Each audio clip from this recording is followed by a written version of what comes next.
Hola amigos de Vive Más, estoy aquí con Jamie Rowe. How did you start your career in the music? I started a career in music. I don't know if they have the theme parks here called Six Flags. Flags? Okay.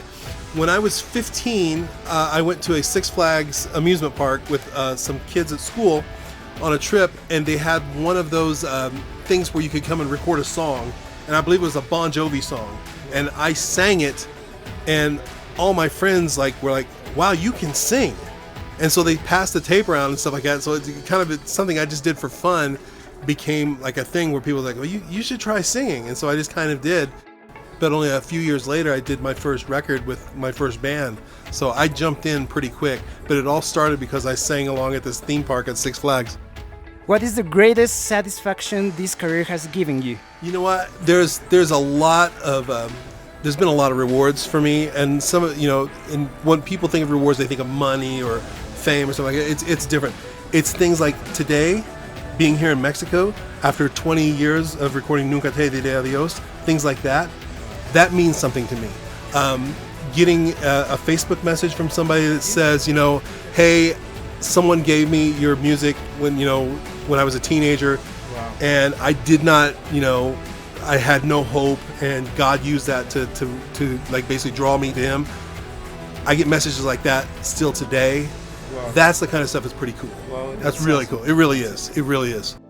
At what point did God become your only option? I really, really like that question. I think it better to say is, at what point did I realize God was my only option? Because I think everybody comes to that point. I grew up in a Christian school, but I was not a Christian.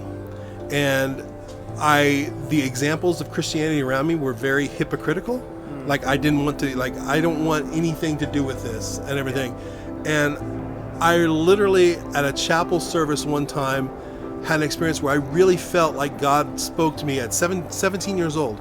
That I felt in His Spirit, He said to me, these people have hurt you, or they've been poor examples, but what have I done to you? And I really got that point where I felt like God, I had no blame. God had never wronged me. God had never hurt me and stuff. And so I accepted Christ that night, and here I am.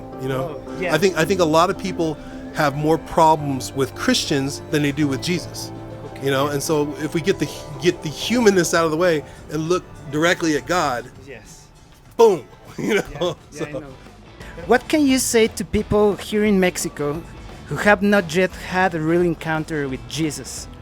I would say your tacos al pastor are nothing compared to the glory of God. Amen. But to be serious, guys, I can look at my feet.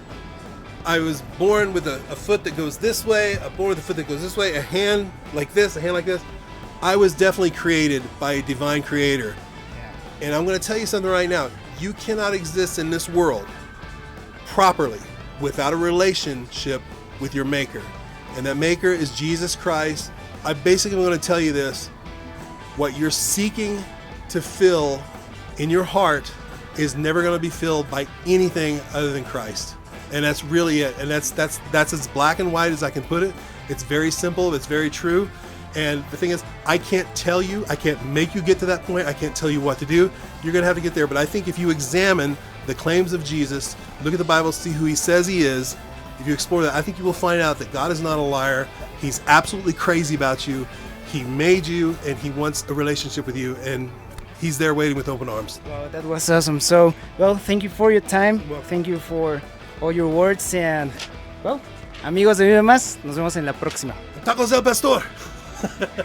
Hey, quiero invitarte a que no te pierdas ninguno de los contenidos que tenemos para ti, activando la campanita y suscribiéndote a nuestro canal. Hazlo ahora.